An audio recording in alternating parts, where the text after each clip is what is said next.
আসসালামু আলাইকুম ওয়া রাহমাতুল্লাহ। সম্মানিত দিনী ভাই বোনেরা, আলহামদুলিল্লাহ আমরা আল কোরআন তেলাওয়াত করে থাকি এবং আল কোরআনের তেলাওয়াত শুনেও থাকি। কিন্তু আল্লাহ তাআলা আল কোরআনের মধ্যে কি বলতে চেয়েছেন সে বিষয়ে আমাদের জানা একান্ত প্রয়োজন। আমরা পূর্বের ভিডিওতে সূরা আন-নিসা এর ৫৮ নম্বর আয়াতের প্রথম অংশের প্রাসঙ্গিক ঘটনাসমূহ নিয়ে আলোচনা করেছি, যেখানে মক্কা বিজয়ের পূর্বে কাবা ঘরের চাবির দায়িত্বে ছিলেন উসমান ইবনে তালহার উপর। তিনি তখন ঈমান আনেননি। ঠিক সেই সময় আল্লাহর নবী কতিপয় সাহাবাকে নিয়ে যখন মক্কা ঘরে প্রবেশ করতে যান, তখন তিনি তাকে প্রবেশে বাধা দেন। এর ফলে আল্লাহর নবী তখন তাকে বলেন যে খুব তাড়াতাড়ি বা খুব শীঘ্রই এই চাবি তুমি আমার হাতে তুলে দেবে।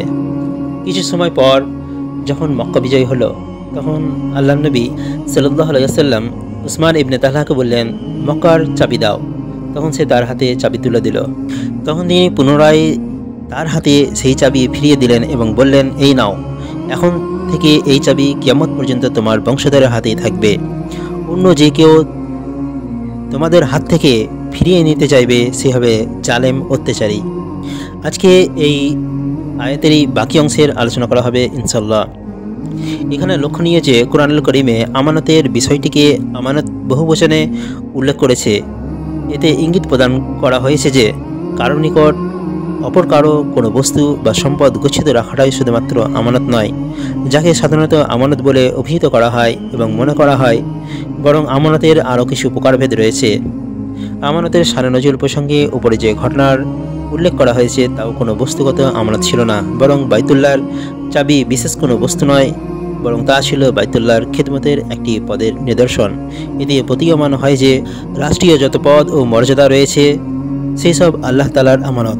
যাদের হাতে নিয়োগ বরখাস্তের অধিকার রয়েছে সে সমস্ত কর্মকর্তা ও অফিসারবৃন্দ হলেন সেই পদের আমানতদার। কাজেই তাদের পক্ষে কোনো পদ এমন কাউকে অর্পণ করা জায়েজ নয় যে লোক তার যোগ্য নয়, বরং প্রতিটি পদের জন্য নিজের ক্ষমতা ও সাধ্য অনুযায়ী যোগ্য ব্যক্তির অনুসন্ধান করা কর্তব্য। যোগ্যতা পরিপূর্ণ শর্ত মোতাবেক কোনো লোক পাওয়া না গেলে উপস্থিত লোকদের মধ্যে যোগ্যতা ও আমানতদারি তথা সততার দিক দিয়ে যে সবচেয়ে অগ্রবর্তী হবে তাকেই অগ্রাধিকার দিতে হবে। আমানতের গুরুত্ব লক্ষ্য করে এক বর্ণনায় এসেছে, আব্দুল্লাহ ইবনে মাসউদ রাদিয়াল্লাহু তাআলা আনহু বলেন, আল্লাহর পথে জিহাদ সমস্ত গুনার কাফারা হলেও আমানতের কাফারা হয় না।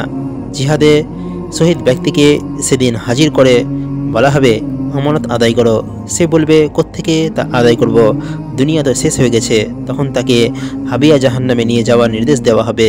সে সেখানে গেলে আমানতকে যেদিন ত্যাগ করেছিল সেদিনের রূপে দেখতে পাবে। সে তখন তা ধরে কাঁধে নিয়ে আসতে চাইবে। যখন সেখান থেকে সে বের হতে যাবে তখন আমানত পালিয়ে যাবে, আর এভাবে সে আমানতের পেছনে সব সময় ছুটতে থাকবে।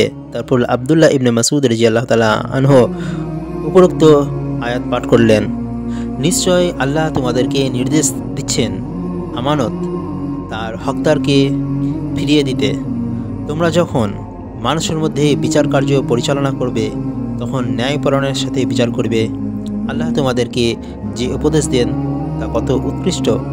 নিশ্চয়ই আল্লাহ সর্বশ্রোতা, সর্বদ্রষ্টা। এই আমানতের পরিচয় সম্পর্কে আবুল আলিয়া বলেন, যা নির্দেশ দেওয়া হয়েছে এবং যা নিষেধ করা হয়েছে তা সবই আমানত। তাফসীরুল সহিহ। আজকের মতো এতটুকুই। ইনশাআল্লাহ পরবর্তী ভিডিওতে এই আয়াতেরই বাকি অংশ নিয়ে আলোচনা করা হবে। আসসালামু আলাইকুম ওয়া রাহমাতুল্লাহি ওয়া বারাকাতুহু।